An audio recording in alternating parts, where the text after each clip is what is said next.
Hello, I welcome you all in the online classes of Others Convent School Naichwa. Dear students, this video has been created for the students of class 6, 7 and 8.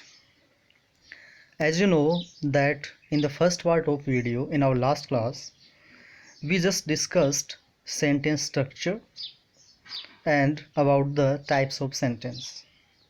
So last classes में हमने बात की कि sentence क्या है, इसके types कितने हैं। सेंटेंस के 5 टाइप्स होते हैं: assertive, interrogative, imperative, exclamatory and optative sentence. So हमने बात की थी असर्टिव सेंटेंस क्या है, जिसमें कोई कथन हो। फिर हमने बात की थी इंटेरोगेटिव सेंटेंस, जिसमें क्वेश्चन पुटअप किया गया हो, जो हेल्पिंग वर्ब से स्टार्ट होता है और WS से स्टार्ट होगा। फिर हमने बात की थी इम्पेरेटिव सेंटेंस के बारे में, जिसमें कमांड या रिक्वेस्ट हो। उसके बाद हमने डिस्कस किया एक्सक्लेमेटरी सेंटेंस, जिसमें wonder, fear, pain, mercy, hate, compassion, pleasure etcetera, ये अगर भाव आते हैं दैट इज़ एक्सक्लेमेटरी सेंटेंस। फिर हमने डिस्कस किया था ऑप्टेटिव सेंटेंस, जिसमें पैशन हो, ब्लेसिंग हो, कर्स हो। सो इस तरह से टोटल हमने 5 टाइप्स ऑफ सेंटेंसेस की बात की थी। इसी सीक्वेंस में we are coming on the next point, parts of a sentence. Dear students, अगर हम सेंटेंस की अकॉर्डिंग टू स्ट्रक्चर बात करें तो सेंटेंस के 2 पार्ट्स होते हैं। You can see here every sentence is divided into 2 parts. First is subject and second is predicate. हर सेंटेंस के 2 पार्ट्स होते हैं, फर्स्ट सब्जेक्ट है एंड सेकंड है प्रेडिकेट। अब देखिए, first part is subject. Subject क्या है? अगर हम सब्जेक्ट की बात करें, the part of a sentence which name any person और thing we are speaking about. I repeat, the part of a sentence which name any person or thing we are speaking about। Sentence का एक ऐसा part जो किसी person का या किसी thing का नेम होता है, जिसके बारे में हम सेंटेंस में बात करते हैं। अदर वे में हम कहें तो सब्जेक्ट क्या है? सब्जेक्ट किसी सेंटेंस का वो मेन पार्ट है जिसके बारे में सेंटेंस दिया गया है, जो सेंटेंस में मेन होता है, जिसका अपना एक क्रूशियल रोल होता है।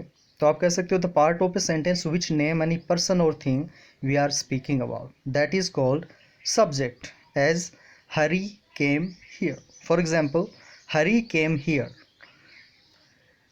तो in this first sentence Hari is subject. हमारे फर्स्ट सेंटेंस में जो हमारा सब्जेक्ट है वो है Hari, came is a verb and here is name of place, so it will be adverb. Then there is the sun shines. Second sentence says the sun shines. So here our subject is the sun and shines is the verb. So in the second sentence, the sun is the subject. Note the answer to the question, who is subject of the sentence? It means अगर आप sentence में who से question put up करते हैं तो उसका जो answer आता है वो आपका सब्जेक्ट होता है। जैसे हम फर्स्ट एग्जांपल में देखेंगे हरी केम हियर। अब अगर आप यूं क्वेश्चन करें who came here, Hari came here, तो हु का जो आंसर मिल रहा है हमें हरी से, तो हरी सब्जेक्ट। इसी वे में अगर हम सेकंड सेंटेंस में बात करें तो द सन शाइन्स। अब अगर आप क्वेश्चन करें हु साइंस, तो आपका आंसर होगा द सन साइंस। तो अगर आप सेकंड सेंटेंस में हु से क्वेश्चन पुटअप करते हैं तो इसका आंसर आपको मिलता है द सन। तो इस तरह सेकंड सेंटेंस में हमारा जो सब्जेक्ट है वो होगा the sun. So I hope you got it about the subject. अब अपना जो नेक्स्ट पार्ट है, the next part of the sentence is predicate. Let's see what is a predicate.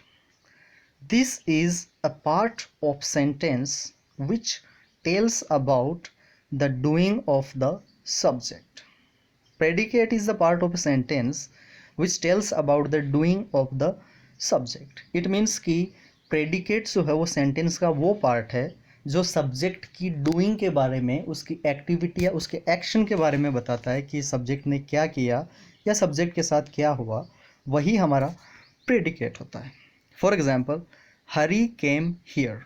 In this sentence came here is the predicate. अगर हम first sentence की बात करें, first example की बात करें, हरी केम हियर, तो इसमें हरी के अलावा जो टू वर्ड्स हैं केम हियर, तो came and here both are the part of predicate.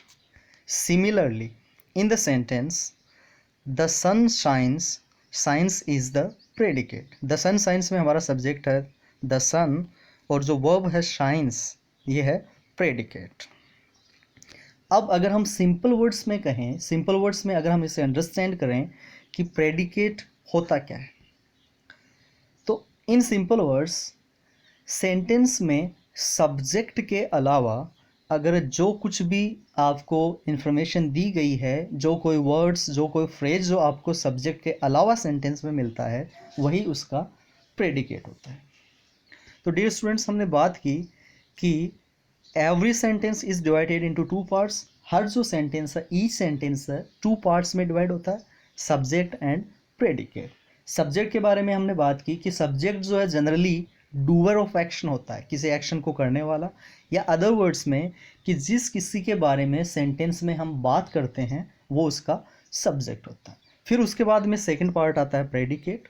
तो प्रेडिकेट किसी सेंटेंस में सब्जेक्ट के बारे में जो कुछ भी कहा जाए, सब्जेक्ट ने अगर कोई एक्शन किया है या सब्जेक्ट के अलावा अगर कोई एक्स्ट्रा इन्फॉर्मेशन हमें सेंटेंस में मिलती है, तो वही उसका प्रेडिकेट है। सिंपली कि सब्जेक्ट जो है सेंटेंस में, उसके अलावा जो कुछ भी सेंटेंस में दिया गया है, सब्जेक्ट के अलावा जो कुछ भी सेंटेंस में रिटन है, सेंटेंस में दिया गया है, वो हमारा प्रेडिकेट होगा।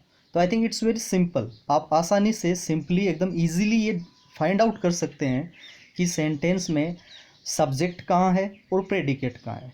तो सब्जेक्ट किसी एक्शन को करने वाला या जो सेंटेंस में मैन होता है, जो मैन पार्ट प्ले करता है, यानी जिसके बारे में सेंटेंस में कहा गया है, वो उसका सब्जेक्ट है। और सब्जेक्ट के अलावा जो भी सेंटेंस में एक्स्ट्रा वर्ड्स हैं, एक्स्ट्रा इन्फॉर्मेशन है, वो उसका प्रेडिकेट होता है। I hope you understood it easily. And then there is a note: except subject, the rest part of a sentence is predicate. It is the easiest way to understand the predicate.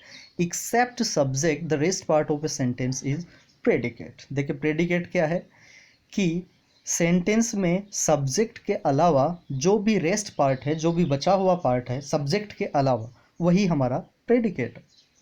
In imperative sentences the subject is left out.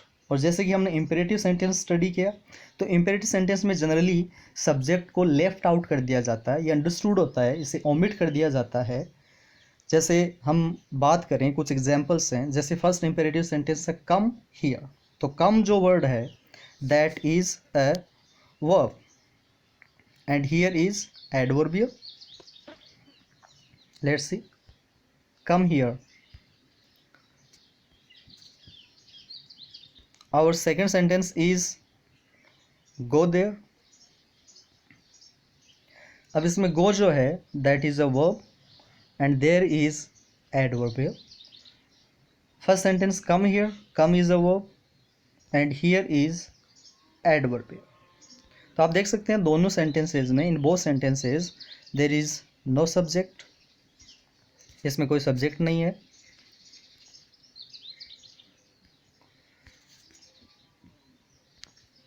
Then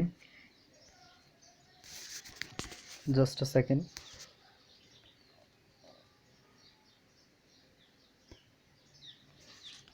then there is another sentence, give me a book.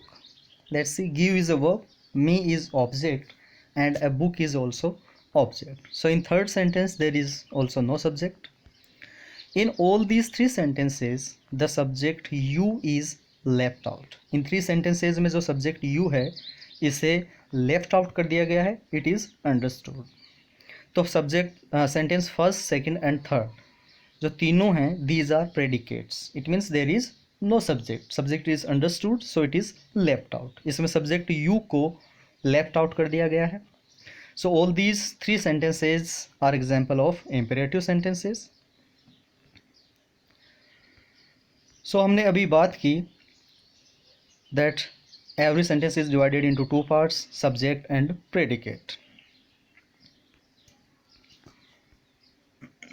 Let's see. So there is some exercise like the sun rises in the east. अब हम find out करेंगे हर sentence का subject and predicate. इसे हम अलग अलग find out करेंगे, अलग अलग मार्क करेंगे. For example the sun rises in the east, इसमें सब्जेक्ट होगा द सन, और द सन के अलावा जो भी रेस्ट पार्ट बचा है सेंटेंस में, rises in the east, it is predicate. फिर second sentence my elder brother lives in Delhi. इसमें my elder brother is subject and lives in Delhi, it is predicate. In third sentence playing games was his hobby. So playing games is subject and predicate is was his hobby. Third, fourth sentence it is very cold today. Subject is it and predicate is very cold today. Next, study the examples and pick out the subject and predicate in the following sentences. So this is the exercise for doing yourself. First is birds fly. Like birds is subject and fly is predicate. Next is cows are grazing in the field. Then there is the tiger killed the hunter. Fourth is the teacher taught us a lesson. Fifth is my brother lives in Delhi. Sixth is our Hindi teacher is a nice person. Seventh is they played very well. Eighth is we took him to the hospital. Ninth is my elder brother bought a new house. 10th is we should help the poor. And 11th is you look ill. 12th is the dogs bark. 13th is a thief broke into the house. And 14th is nobody helped us in trouble. So dear students, in exercise के 14 examples आप खुद solve करेंगे. So now we will talk about your homework. Listen carefully. जैसे कि in last class, in last part, we discussed about types of sentence: assertive, interrogative, imperative, exclamatory, and fifth is optative. So dear students, it is your homework that you will make 5 sentences of each kind of sentence. Simply आपको assertive sentence, interrogative, imperative, exclamatory and optative, in 5 types के 5 examples आपको right करने हैं. It means आप assertive sentence के 5 examples दोगे, अपने कोई भी बनाए हुए सेंटेंसेस. इसी तरह इंटरोगेटिव सेंटेंस के 5 एग्जाम्पल राइट करो. फिर आपको इम्पेरेटिव सेंटेंस के 5 एग्जाम्पल्स देने हैं. उसके बाद एक्सक्लेमेटरी सेंटेंस के 5 example and finally optative sentence के भी 5 एग्जाम्पल. सो टोटली आपको 25 सेंटेंसेस आपकी होमवर्क में राइट करने हैं. उसके बाद आप अपने 25 सेंटेंसेस राइट करके इन्हें अपने क्लास टीचर के ग्रुप में सबमिट करेंगे. So that is finally your homework. So I think it's enough for today and just meet you in the next class. Till then, goodbye, stay home, stay safe, take care, bye.